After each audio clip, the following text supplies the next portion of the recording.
You mentioned the three types of doubt, factual, emotional, and volitional. Can you speak more about volitional doubt? You know, I'd have to think about what I'm going to say next year for a moment, but I'm almost ready to say off the top of my head, volitional doubt just doesn't start. You don't start with volitional doubt. A friend of mine, a clinical psychologist, Gary Sipsey, he took a lot of my doubt theories that I laid out in a couple of, well, I've got 3 books on the subject, but one of them is called Dealing with Doubt. It's on my website freely, so anybody can go to my website and get 2 of the 3 books on doubt.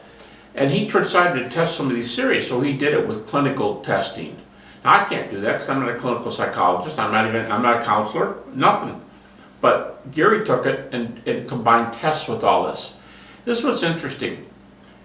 Emotional doubt loaded on anxiety. And you say, well, duh. A person always going, what if? How can I be sure? Oh no, this is the key. Okay, calm down. Okay, emotional doubt. Volitional doubters load on anger and depression. Anger and depression. So, anger and depression don't start in a vacuum.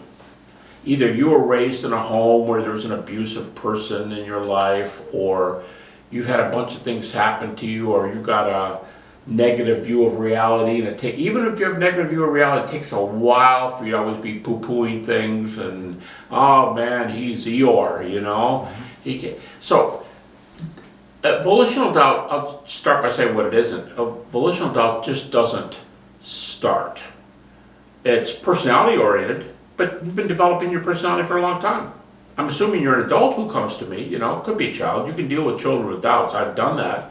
But for the most part, it's somebody who's had something going on. And what is that going on? Well, I back up.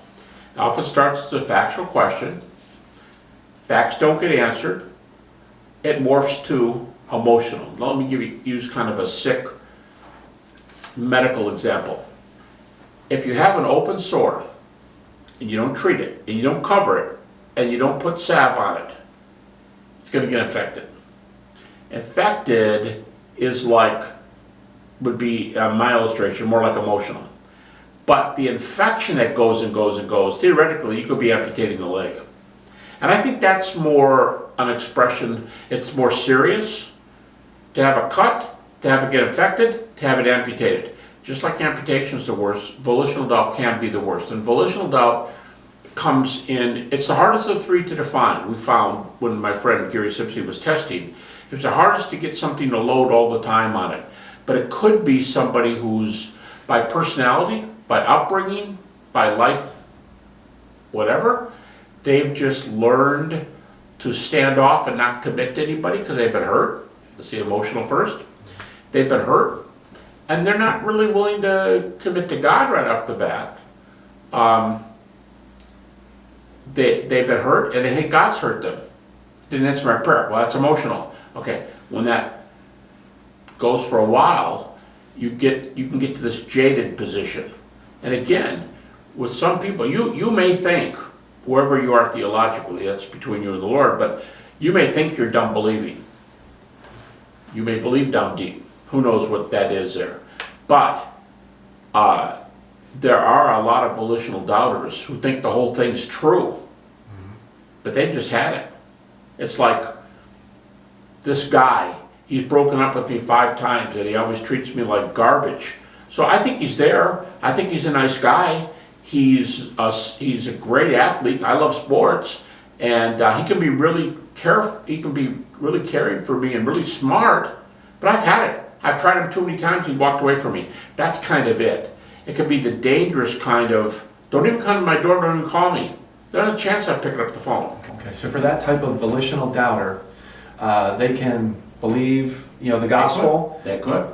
And so they don't... they may be a Christian. We don't know. Yeah, but they're not really being used for God's purpose. Yeah, a typical example often used is the guy who in this growing church, he's been Sunday school superintendent, he's been on the trustee board, he's a deacon, he was an usher and he counted money, a trusted job. He's an elder, he could have been the pastor's right-hand man.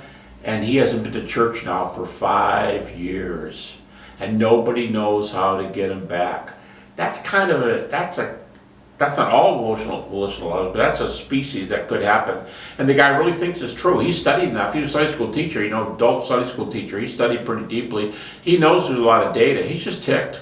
Okay. He doesn't want another relationship. So is it related to a wound, related to distrust? Very frequently, those two.